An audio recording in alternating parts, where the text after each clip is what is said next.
وبركاته. الحمد لله رب العالمين والعاقبة للمتقين والصلاة والسلام على أشرف الأنبياء والمرسلين نبينا محمد وعلى آله وصحبه ومن تبعهم بإحسان إلى يوم الدين أما بعد. সম্মানিত দর্শক ও শ্রোতা মণ্ডলী, আল্লাহ রাব্বুল আলামিনের অশেষ মেহেরবানিতে আমরা আমাদের নিয়মিত ইমাম মাকদেসি রাহিমাহুল্লাহর উমদাতুল আহকামের হাদিসের কিতাবের দার্স শুরু করতে যাচ্ছি। আজকে 32তম পর্ব। তো আজকে এই পবিত্রতা অধ্যায়ের শেষ পর্ব। তো এই পর্বে আমরা হায়েজ সংক্রান্ত বিষয়ের বাকি অংশ শেষ করব। গত পর্বে আমরা মাসিক অবস্থার মৌলিক বর্ণনাগুলা দিয়েছি, যেগুলা জরুরি বিষয় আমাদের জানা প্রয়োজন সেগুলা উল্লেখ করেছি। আজকে আমরা যে বিষয় নিয়ে আলোচনা করতে চাচ্ছি তা হচ্ছে যে মহিলাদের মাসিক স্রাব চলাকালে কি জায়েজ কি না জায়েজ। তো আসেন এ সম্পর্কে ইমাম মাকদেসি রাহিমাহুল্লাহ যে হাদিস বর্ণনা করেন তা আমরা শুনব। আন আয়েশা রাদিয়াল্লাহু আনহা قالت كنت أغتسل أنا والنبي صلى الله عليه وسلم من إناء واحد كلانا جنوب وأيضا فكان يأمرني فأتزر فيباشرني وأنا حائض وأيضا وكان يخرج رأسه إلي وهو معتكف فأغسله وأنا حائض। তিনটি হাদিস মূলত কিন্তু কাছাকাছি ওনার থেকে বর্ণিত, আর এগুলা সেই হিসেবে একসাথে আমরা আলোচনা শুরু করতে যাচ্ছি। তো এর সরল অর্থ হচ্ছে যে আয়েশা রাদিয়াল্লাহু আনহা বর্ণনা করে বলেন যে আমি এবং নবী সাল্লাল্লাহু আলাইহি ওয়াসাল্লাম একই পাত্র থেকে গোসল করতেন, অথচ আমরা উভয়ে নাপাক হতাম। আমরা উভয় নাপাক অবস্থায় এক পাত্র থেকেই আমরা পানি উঠিয়ে উঠিয়ে গোসল করতাম। এটা প্রথম অংশ। দ্বিতীয় অংশে বলছেন যে নবী সাল্লাল্লাহু আলাইহি সাল্লাম আমাকে কখনো কখনো কি করতে বলতেন, নাভি থেকে হাঁটু পর্যন্ত ইজার পরতে বলতেন বা যেটা কাপড় পরিধান করতে বলতেন। এরপরে তিনি আমার সাথে মিলিত হতেন, জড়াজড়িতে মিলিত হতেন, আর আমি এই অবস্থায় হায়েজ থাকতাম বা মাসিক স্রাবরত থাকতাম। তৃতীয় বর্ণনা এখানেই যে কানা ইয়াখরুজু রাসাহু ইলাইয়া ওয়া হুয়া মুতাকিফ। ইতিকাফ অবস্থায় রাসূলুল্লাহ সাল্লাল্লাহু আলাইহি সাল্লাম আমার দিকে মসজিদ থেকে মাথাটা বের করে দিতেন, ফা আগসিলুহু ওয়া আনা হায়েদ, আর মাথাটা আমি ধুয়ে দিতাম, আর এমতো অবস্থায় আমি ঋতুবতী থাকতাম বা হাইজরত থাকতাম। তো হাদিসগুলা থেকে আমরা স্পষ্ট হচ্ছি যে কি কি করণীয় বা হাইজরত অবস্থায় কি জায়েজ হবে। হ্যাঁ, ইনশাল্লাহ পরবর্তীতে আমরা এটাও জানবো যে কি জায়েজ হবে না। তো হাদিসের দুটি শব্দ, যে ইজার শব্দটা এসেছে ফাত্তাজের, আমি রাসূলুল্লাহ সাল্লাল্লাহু আলাইহি ওয়াসাল্লাম আমাকে ইজার পড়তে বলতেন বা পায়জামা বা কাপড় পরতে বলতেন, আর এটাকে বলা হয় যেটা পরিভাষায় যেটা ওলামায়ে কেরাম লিখেছেন সেটা নাভি এবং হাঁটুর মাঝে যে পোশাক করা হয় সেটাকে ইজার বলা হয়। সেই ইজার পরতে বলতেন। এরপরে নবী সাল্লাল্লাহু আলাইহি সাল্লাম তা চামড়ার সাথে চামড়া মিলাতেন এই সহবাস ব্যতীতই। এই অংশগুলা থেকে আমরা যে শিক্ষা পাই যে প্রথমে যে ঋতুবতী বা মাসিক স্রাবরত মহিলার সাথে স্বামী তার করতে পারবে, গায়ে গা লাগাতে পারবে। হ্যাঁ, তো গায়ে গা লাগাতে পারবে, এটা জায়েজ, এটা আমরা বুঝলাম। তবে সেটা ওই ইজার পরা থাকতে হবে। ইহুদিরা এটা করতো না সাধারণত, তারা গায়ে গা মিলাতো না, বরং একেবারে আলাদা হয়ে যেত। কিন্তু যখন ইসলাম আসলো তখন এই যে নাভি এবং হাঁটুর এর মাঝখানে বাদ দিয়ে এটা মিলিত হওয়াটাকে, গায়ে গা লাগানো, এটাকে স্থায়ী রেখেছে ইসলাম। এটা আমরা জানলাম প্রথম মাসআলা। এখন আসেন যে এই যে নাভির নিচে এবং হাঁটুর হয়ে এটা হচ্ছে জায়েজ, এটা ব্যতীত জায়েজ। এরপর কেউ যদি এই মুবাশারাতান গায়ে গা মিলানো, গায়ে গা লাগানো, এটার একাধিক অর্থ। তো প্রথম অর্থ আমরা জানবো যে স্ত্রী সহবাস করা, উভয়ের অঙ্গে অঙ্গ বিনিময় করা, এটা হচ্ছে প্রথম অর্থ, যে মুবাশারাতের অর্থ, গায়ে গা লাগানোর অর্থ। আর ঋতু অবস্থায়, মাসিক অবস্থায় এটা ওলামাদের ঐক্যমতে এটা হারাম। এটা কোরআন দ্বারা সুসাব্যস্ত এবং সুন্নাত দ্বারা সুসাব্যস্ত।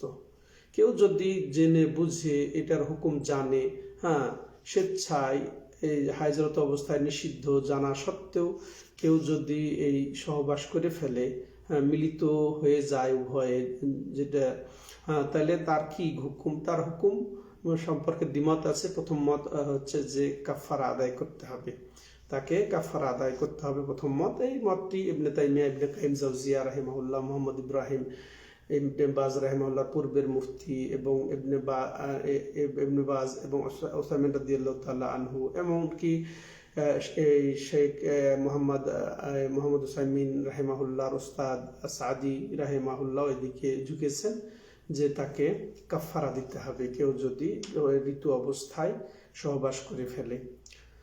এর হাদিস, তাদের দলিল হচ্ছে যে নবী সাল্লাল্লাহু আলাইহি ওয়াসাল্লাম থেকে বর্ণিত, ফিল্লাদিয়াতি ইমরাতাহু ওয়া হিয়া হায়েদ, যে তার স্ত্রীর কাছে আসবে ঋতু অবস্থায়, ইয়াতাসাদ্দাক বিদিনারিন আও নিসফে দিনার, সে যেন 1 দিনার বা অর্ধ দিনার সাদকা করে।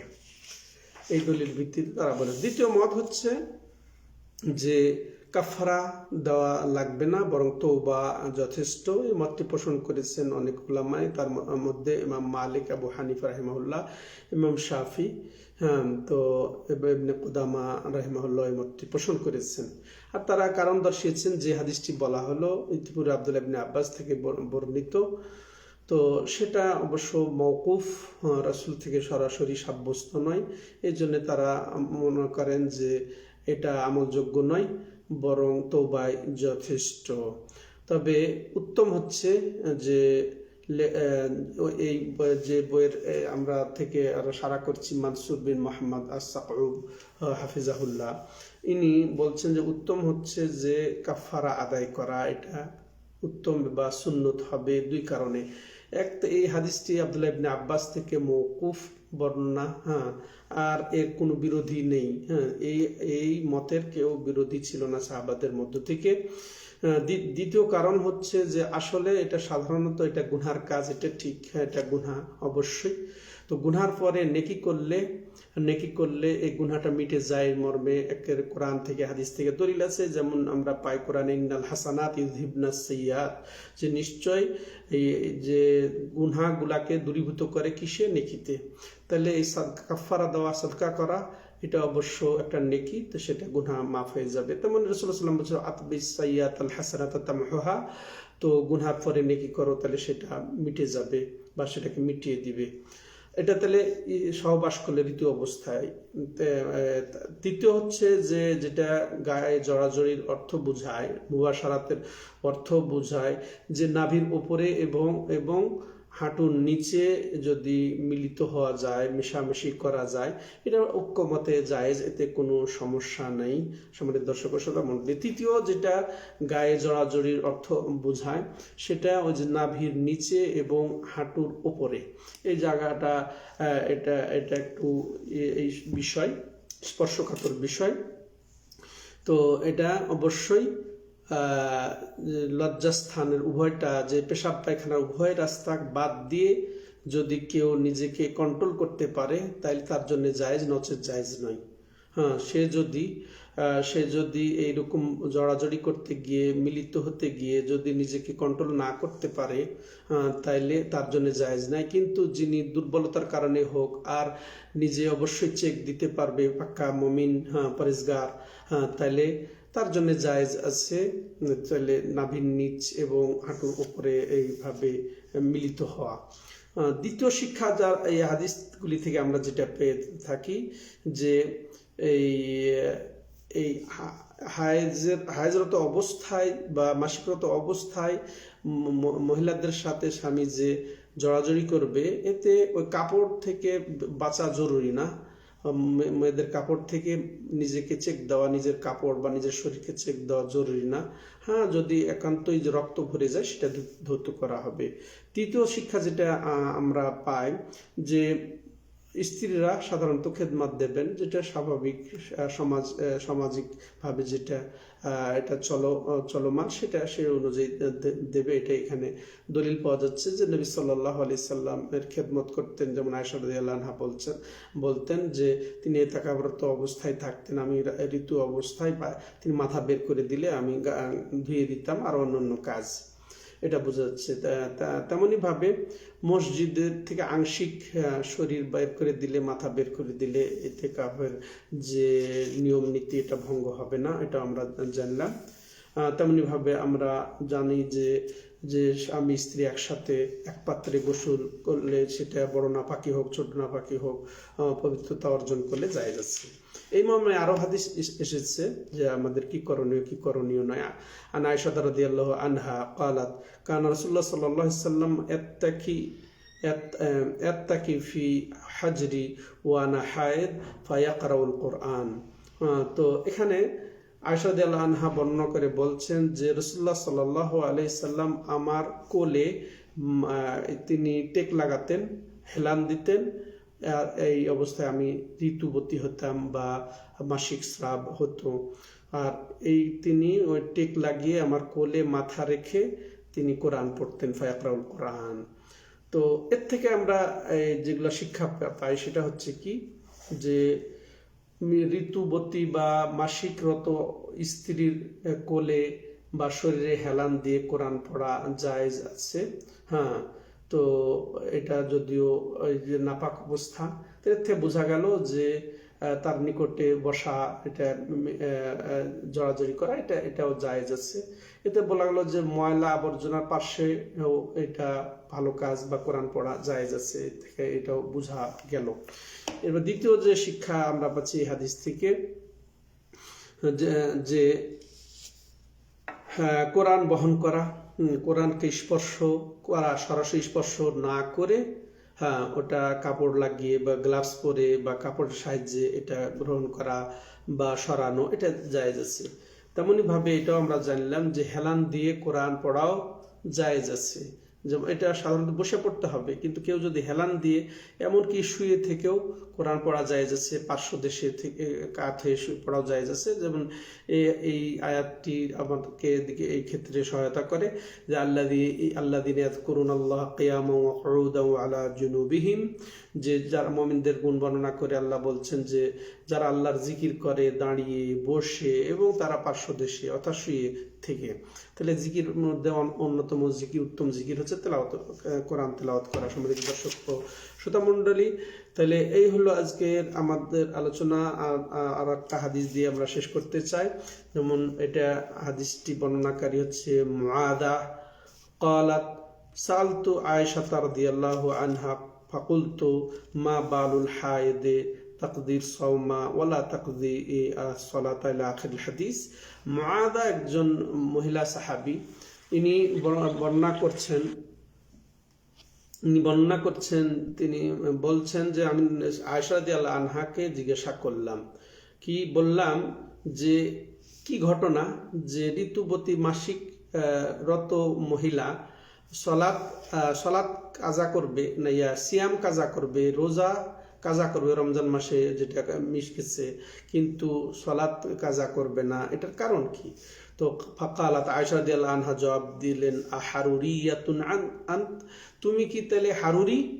হারুরি কি সেটা আমরা পরে জানি, যে তুমি কি হারুরি?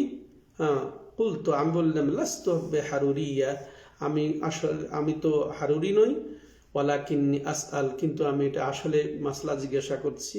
ক্বালাত, তখন আয়েশা রাদিয়াল্লাহু আনহা তাকে বললেন, কানা ইউসিবুনা যালিক, আমাদেরও এরকম হতো।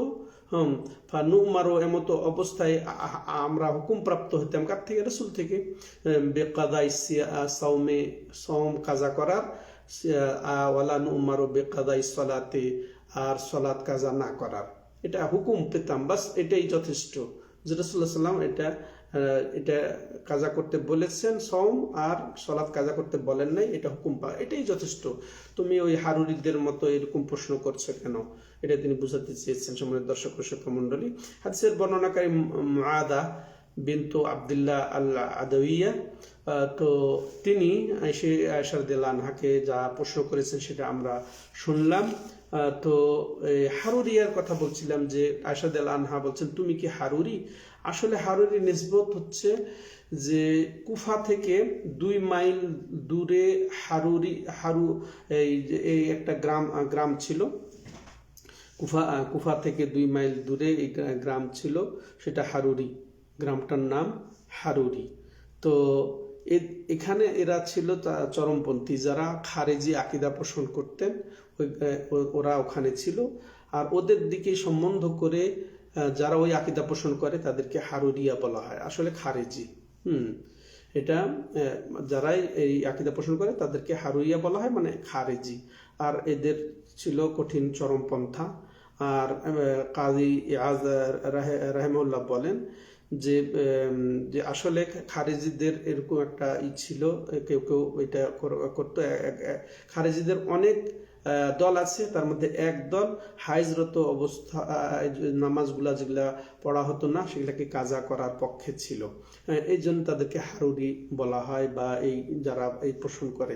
অথচ রাসূলুল্লাহ সাল্লাম কি বলেছেন, ফাইদা আকবালাত হাইদাতু ফাদাই সলাতা, যখন হায়েজ আসবে, ঋতু আসবে, তখন তোমরা সলাতকে বর্জন করো। তাহলে বর্জন বলতে পুরাটাই বর্জন করা, তাৎক্ষণিক, এবং এটাকে কাজা করার কোনো হুকুম নেই। তো এই হাদিস থেকে আমরা যেটা মূল শিক্ষা পেলাম যে মাসিক অবস্থায় রোজা কাজা করা হবে এবং নামাজ কাজা করা হবে না, যেটা ছেড়ে দেওয়া হবে। আর এর উপরেই উম্মতের ইজমা রয়েছে, এটাই আমরা জানলাম। আজকে পর্যন্তই। হাযা ওয়া সাল্লাল্লাহু আলা নবিয়িনা মুহাম্মদ ওয়া আলা আলিহি ওয়া সাহবিহি আজমাইন।